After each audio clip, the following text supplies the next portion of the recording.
What's up, agents, and welcome back to another Division video with all of the options that we've now got for Hazpro and some new items that have entered the game. I thought, you know what, it's time for a PvE DZ Backfire Hazpro build. So don't forget to like, share, comment and subscribe.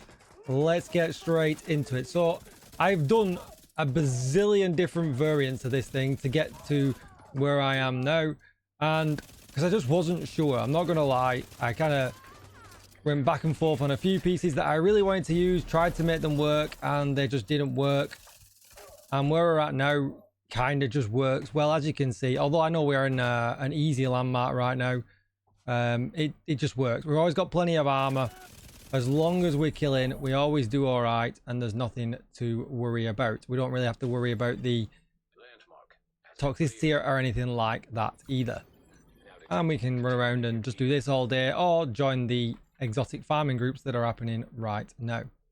So we're just going to head back out of the way a little bit here, and we're going to go over everything. We do need to wait around in here a little bit, but don't worry, I won't make you wait around, and I'll talk about why as well in just a second. All right, so here is the build. Now, this is just plain old, straight to the point Strikers. Now, Strikers has taken a nerf when it comes to damage in PvP, and I've strayed away from it a little bit. Things have been a little bit more difficult with your regular Strikers build. But this one actually is the exception, because we are very, very, very tanky, and because of the nature of the Backfire, we do a ton of damage. Now, a couple of things that you need to be aware of before you start putting this build together. If you're in the PvE DZ, remember the 10% Hazpro from your watch does not work. So that's one thing that you need to be aware of when building this. Also, when we get to a certain toxicity level, you can see there, from 200 to 299, we take minus 30% Hazpro, which, to be honest, is a little bit of a pain, because I'd rather just not have to think about that. But we built it into the build, we do have to think about it. Now, ideally what you want to do is keep your toxicity under that level. And if you are using the global modifiers, which I'm guessing that you will be if you're going to be running this build, take awareness here that when you activate the active modifier, you can reduce your toxicity by 35 on activation, which is actually really nice. And if I do that now, you can see here, we're running around, we're getting canisters, so there's no need to worry about that. I hit it and I actually can reduce it, keeping that down. So as long as we're collecting canisters while we're playing in here, there's no reason not to be using that modifier every time that it's up, just so you can keep that toxicity value down. Now, you don't really have to do that. Even with the extra debuff that we're going to get with this build, you'll still be at 90% Hazpro, which is by far enough. After a couple of bleeds, it probably just won't bleed anyway. You kind of become self-immune. But you've got that to think about when you're running this build as well. Stats have 58% crit chance, 109% critical hit damage. The Backfire itself, as you can see, already got damage to target out of cover on it, because it comes with a lot of crit chance. And then we get payment in kind with the new PvP stats. But it's still an absolute ton. As you can see here, 140% critical hit damage. It's still an absolute ton. So all we really have to do is get rid of the bleed. Now, I'm playing the old school way. I'm running in with my stat broker. I am then using that to gain stacks, switching off. But while I'm switching off, we're getting the bonuses from back and forth, which you can see here as well, which will give us extra little bit of weapon damage and an extra little bit of rate of fire. And that works both ways. It works when we're switching to it, so that we can gain stacks, and when we switch away from it, which again helps us continue to gain stacks. So absolutely worth doing here. It's really, really good. The only thing that I really need to do is change my augment on it, but augments do not work in the PvE DZ, so there's not too much to worry. But they do level up here, so that is one thing that you might want to take into consideration when you're building this build, if you've already got some prototype pieces. This was where I went back and forth absolutely loads. I thought about running, what kind of came to mind straight away for me was the Matador. I use the Matador all the time when it comes to this build, when I've even been running master missions. But some of the landmarks are so spread out, you're just not close enough, and you'll just end up taking damage, and it just becomes pure pain. And I really just didn't like that at all. You could also run Striker's Backpack for more damage, but then you were really lacking in survivability in the long term, and I kind of didn't like that variant either. So as with all of my PvE DZ builds, I end up going back to this with the Liquid Engineer because it gives me the 1% armor regen. I rolled one with Haz protection on because I can craft them. Kept crit chance on and put a crit damage mod in for Perfect Bloodsucker. Perfect Bloodsucker is brilliant in the PvE DZ. They put the stacks down to 3, but you get 33% bonus armor. It's absolutely massive, really great when it comes to survivability.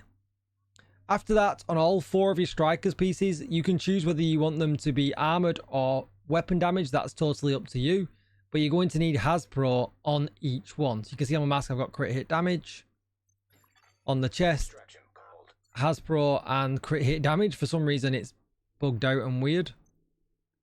The holster, Hazpro and armor, and then the new Nurse's knee pads, which gives us a flat 30% hazard protection in here, which again is really cool.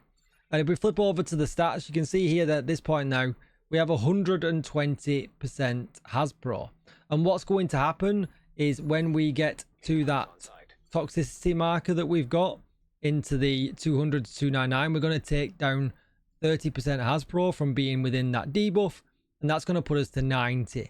Now bleed cap I think is 93 or 94%, so that you don't feel any bleed. So you might feel the odd bleed every now and again, but if you're really unhappy with that, you could take down the critical hit damage with a mod and put a bleed resistance mod in, and then you'll never bleed at all. But like I said previously, you do gain some self resistance from it, from being in the same area for such a long period of time, and I feel like after 2 or 3 reloads you're probably not going to see it anyway, so it's worth just having the critical hit damage in there instead.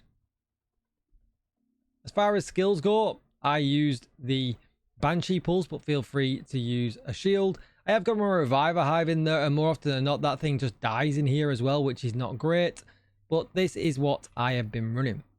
If you're going to change anything around because you want to use this exact build outside of the Darkzone, well, we can do that as well. So if we step outside of here and we go into our stats and over here now, you can see that we're down at 90% Hazpro. Well, that's because the Nurse's knee pads for some reason don't kick in unless you are in actual combat. So we'll head into the base of operations into the shooting range, and that way then we can give you exact on what it is that you need to do.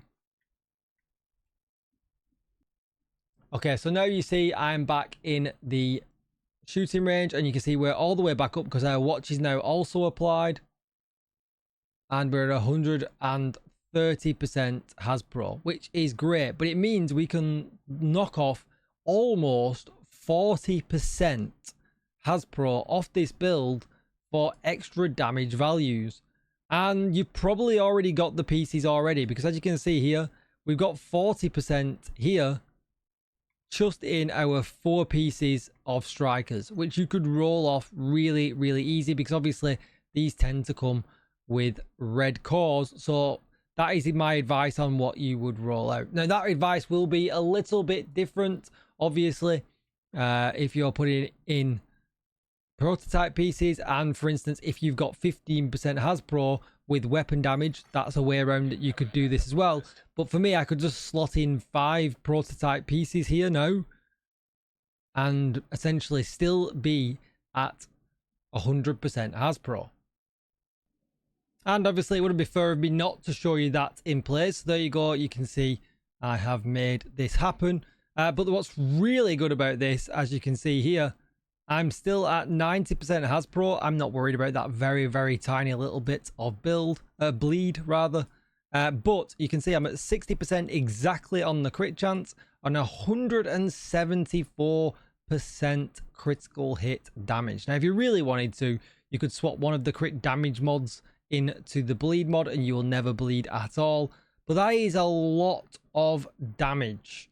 A lot of damage when it comes to running this build, and a lot of survivability and complete Hazpro. Because as well, what is a little bit annoying, if you take a look at the hostile modifiers, you'll find that you're getting disorientated every now and again from this modifier here, which again is a little annoying, but again, it barely hits for absolutely anything when it comes to this setup. And if you really wanted to push that, like I said, you could just swap one of these back, put an extra Hazpro in, and again, you are absolutely golden. There's a whole bunch of different variations, but this season we can add so much extra damage back in with this build, and this is probably the way I go. I'd like having at least 2 blues when I'm using it in the light zone. Anyway, that's going to be it for the video. I hope this was informative. I really did put the work into testing this thing out, so I hope you have a good time with it in either the light zone or in the PvE dark zone. And don't forget to like, share, comment and subscribe. And as always, agents, I will see you in the next one. Bye bye.